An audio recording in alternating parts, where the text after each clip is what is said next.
Ferdy Sambo terima vonis hukuman mati. Proses ini bakal dijalani hingga benar-benar dieksekusi.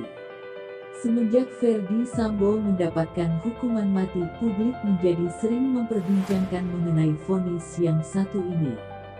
Diketahui, Ferdy Sambo telah mendapatkan vonis hukuman mati dari Majelis Hakim pada tanggal 13 Februari tahun 2023. Dirinya dituntut hukuman mati setelah terbukti bersalah melakukan pembunuhan berencana terhadap Brigadir Nofriansyah Yosua Huta Barat atau Brigadir J.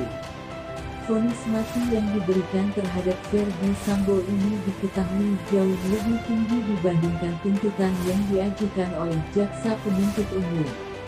Mengadili, menyatakan terdakwa Ferdy Sambo telah terbukti secara sah dan meyakinkan bersalah melakukan dengan sengaja dan dengan rencana terlebih dahulu merampas nyawa orang lain. Sebut Hakim Ketua Wahyu Iman Santoso saat membacakan amar putusan di PN Jaksel, Senin tanggal 13 Februari tahun 2023. Menjatuhkan pidana terhadap terdakwa Ferdy Sambo hukuman mati. Imbuhnya. Pengertian hukuman mati. Pidana mati atau hukuman mati merupakan pidana pokok terberat disusul pidana penjara kurungan, denda, dan pidana tutupan. Diketahui menurut Ruslan Salah dalam Stelsel Pidana Indonesia 1987, hukuman mati adalah jenis pidana yang terberat dalam hukum positif Indonesia.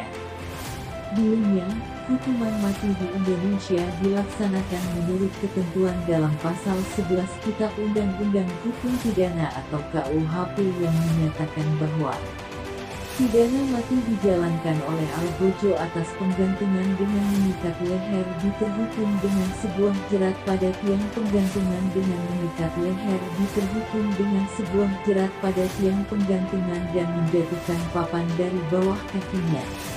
Namun kini pasal 11 tersebut diubah dan dijelaskan dalam Undang-Undang atau UU Nomor 2 PNPS 1964. Kini hukuman mati dijatuhkan pada orang-orang sipil dan dilakukan dengan cara menembak mati. Ada beberapa kejahatan yang diancam dengan hukuman mati diantaranya. Pasal 104 KUHP, makar membunuh kepala negara. Pasal 111 ayat 2 KUHP, mengajak negara asing untuk menyerang Indonesia. Pasal 124 ayat 3 KUHP, memberikan pertolongan kepada musuh pada saat Indonesia dalam keadaan perang. Pasal 140 ayat 4 KUHP, membunuh kepala negara sahabat. Pasal 340 KUHP, pembunuhan yang direncanakan lebih dahulu. Pasal 365 ayat 4 KUHP, pencurian dan kekerasan oleh dua orang atau lebih dan mengakibatkan seseorang mengalami luka berat atau mati. Selain pasal di atas diketahui UU Nomor 35 Tahun 2009 tentang narkotika juga mengatur mengenai hukuman mati. Diketahui pasal 118 dan pasal 121 ayat 2 menyebutkan bahwa ancaman hukuman maksimal bagi pelanggar adalah pidana mati. Tahapan pelaksanaan hukuman mati. Pelaksanaan hukuman mati melalui proses yang panjang hingga terpidana akhirnya berhadapan dengan regu tembak. Untuk waktu pelaksanaan hukuman mati ini, jaksa nantinya akan memberitahukan kepada terpidana terkait rencana hukuman mati. Jika merujuk pada UU Nomor 02 PEN 1964, pemberitahuan ini dilakukan dalam waktu 3 kali 24 jam sebelum eksekusi. Namun jika terpidana hukuman mati adalah ibu hamil, maka pelaksanaan eksekusi akan dilakukan 40 hari usai anaknya dilahirkan.